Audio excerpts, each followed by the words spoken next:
What's good, YouTube? It's your girl Amani, period. And I am back with another motherfucking video, period, hunty.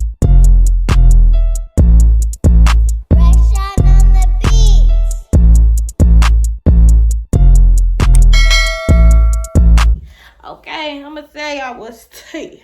I got that from Kiana J. If y'all did not know, she is a YouTuber. Her name is Kiana J. And on YouTube, it's Kiana J on YouTube, and she says, "I'm gonna tell y'all what's tea." Well, I know she says this when she is doing her videos. But seriously, y'all, I'm gonna tell y'all what's tea. I know my shirt is kind of wrinkled. You have to excuse it because I just put it on the freaking drawer. But yeah, let me tell y'all what's tea. So before this video gets started, please make sure that you like, comment, and subscribe to my channel, Life as Amani. Join the gang, because this gang is gonna be lit with a capital L, period. So hit the subscribe button, hit that like button, and comment a purple heart if you've been with me for a long time, and comment a green heart if this is your first time watching me or seeing me. If it is, join the gang, like I said. But here we go. As you can tell by the title, I am going to give some tips onto how to pass the core exam for people that are in school for education, and you have to take this test, go to candidacy, which is like you're in the education program at this point. So yeah, let's get into the video.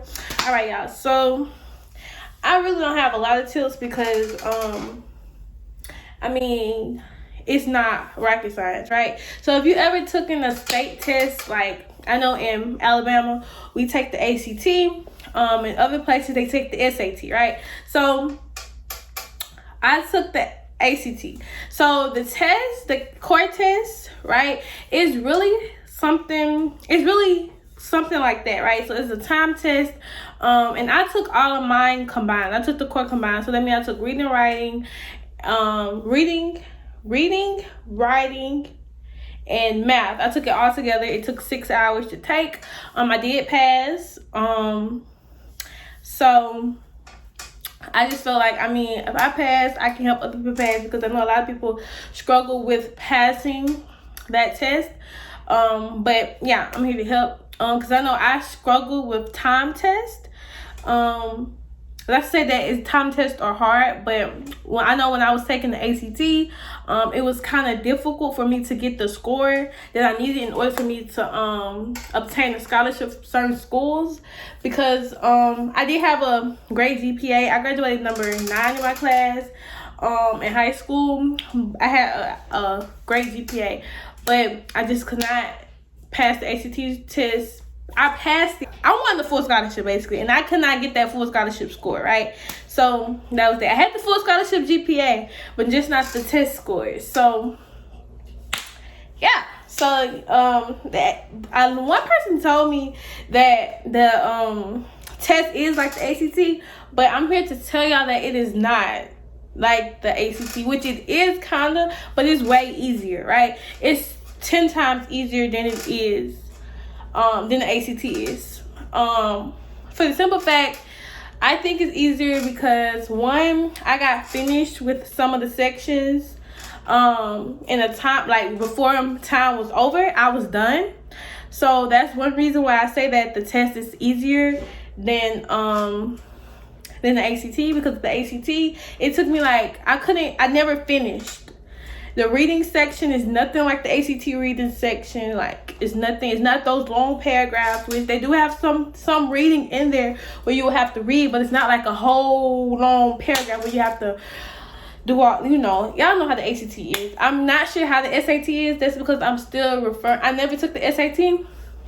So that's probably why, if you're not from Alabama, or if you've never taken the ACT and you're watching this video, you're probably confused, like, what's the ACT? It's something exactly like the SAT, just different test. So it's called the ACT, and that's what we take in order for us to get inside of a school in the South. I mean, in Alabama. I'm not sure in Mobile, Alabama, because I'm not sure who requires you to take the SAT and who requires you not to, or who requires you to take an SAT or the ACT.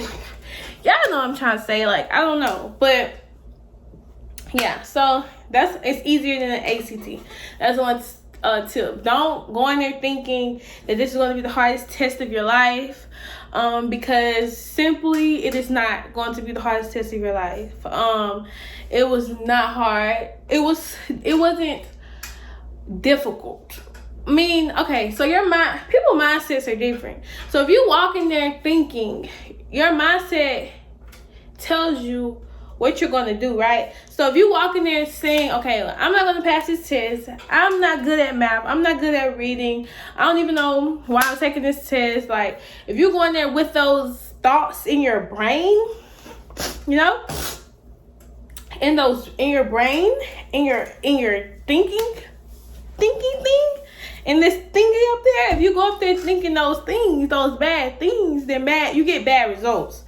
Bad thoughts equals bad results. So that's one thing you want to do too. You want to make sure that you're not thinking badly. Like, a good thing to do in the morning, make sure that you eat a good breakfast, listen to motivational music or a motivational speaker.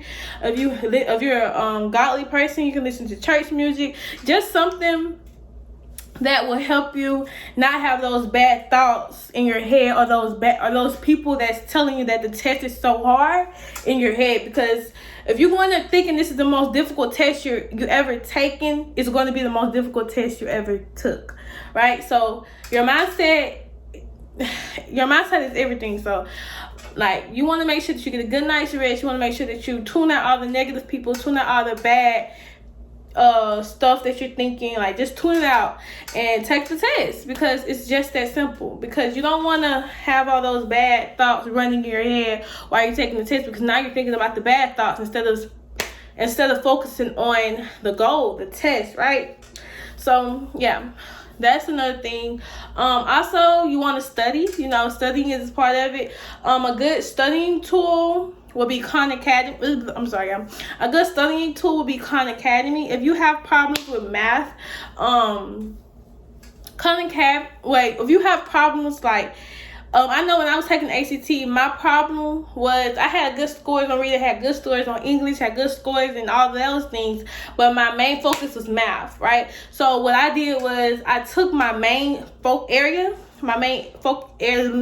the main area where I think I needed the most improvement. I took that section and I studied that one the most. Not to say leave out the rest of the sections, because yes, you do need to study those sections as well, but mainly the section that you need the most help with is the one that you need to look at the most. You need to more content on that. So mine was math. So what I did was, Khan Academy, they also have the reading and the English, so I just did it all in one, but I focused my majority of my time on math, because I know that math is an area where, you know, you're timed and you don't have all day to do that area. So I had to make sure that I do the formulas and things of that nature, just so that I can be able to go on that test confident, right? So yeah, so focus on the subject area where you have the most trouble. That'll help you too when you're studying. That's something that will help you. Like, also when you're studying, put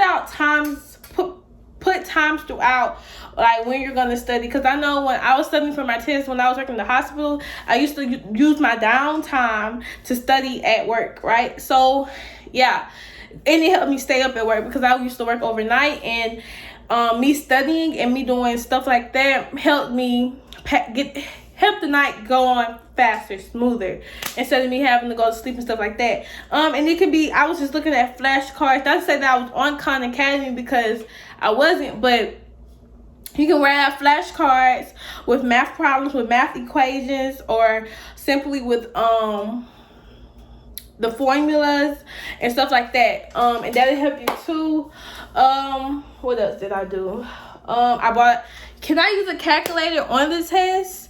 So, well, you can use they're going to give you a calculator, but it's not going to be like they're not going to give you a calculator. So the calculator comes on the system, like throughout the system. When math comes up, you can use the calculator, right? So, but you can't use your personal calculator. You have to use the calculators on the computer. So that's something else to practice with. Don't practice with using the scientific calculators. You can practice with using, I thought I could use a calculator, my scientific graphing calculator, because I could use that on the test, but no, you have to use the 4 function calculator with just the 1, 2, 3, 4, 5, 6, 7, 8, 9, 0, clear, all that. Yeah, that's the calculator that you're gonna use on your test, which is 100% usable because I passed, and that's the only calculator I used. So don't think, and y'all, I'm a good math student, but with how can I say this and not sound retarded? But I'm just gonna say it. I don't care who judges me. I don't know my multiplication tables, right? I'm not gonna say I don't know them, but I had a hard time with those when I was in elementary school, blah, blah, blah. I'm a great math student, right? Thank God for calculators. But yeah, I'm horrible with my multiplication tables. But something that helped is like, what I did was, before the test, I went through all my multiplication tables, and just refreshed my memory. And there's nothing wrong with that. If you don't remember anything, if you don't remember a certain thing, or if you don't remember, if you don't remember something, it's okay to refresh your memory. I don't know why people say has a hard time with that, but it's okay to count on your fingers. It's okay to don't feel embarrassed, because I know for a long time I felt embarrassed about counting my fingers, but I don't care. The people that you're scared that's going to see you counting your fingers, they're probably flunking. So don't let that get to you, period. Yeah, so that's what I did. Also, you can have like something else that would help, have a little binder that has just everything for your test, right? That'll help to make sure that you write down the test date, and you want to study up until that test date. The day that you set your test for the test date, you want to study up until that point. You don't want to study for 2 weeks, study for 2 weeks, stop. No, you want to study straight throughout of the time, because if you stop, you're going to forget some of the material that you have learned. And you don't want to study the night before. That's something that helps too. If you study the night before, you're literally you're forcing it at that point, right? Because if you don't know it the night before, then you just don't know it. You feel what I'm saying? Y'all understand? That's like studying right before a test. If you don't know the information before you walk into your teacher's classroom, then you don't know the information. It's no reason for you to try to remember something, because you're not going to remember if you don't know it, right? If you don't know it 2 hours before the test, you're not going to know it. Not to say some people, they will, but if you don't know it 30 minutes before the test, you're not going to know it. So I say just make sure that you get a good night's rest, eat a good breakfast, make sure you wake up early to make sure that you know where your testing site is, because that's one thing that I had to drive out of town to go take my test. So I made sure when I got to the state where I took it, I made sure to ride past my testing site, just so I can know okay, this is where I'm going, so I won't be lost in the morning, right? That's something to do. Also, make sure you can't bring a pencil or pens. Don't bring purses. Don't wear jewelry. Don't bring your purses, watches, necklaces. You can't wear any. I couldn't even wear my ring or my earrings. Make sure you have on closed-toe shoes. Make sure you have on something comfortable, because you have to be. If you're taking the combined test, you're there for 6 hours, right? So you want to make sure. I know it just got dark in here, y'all. My bad. The sun went down, but you want to make sure that you're comfortable.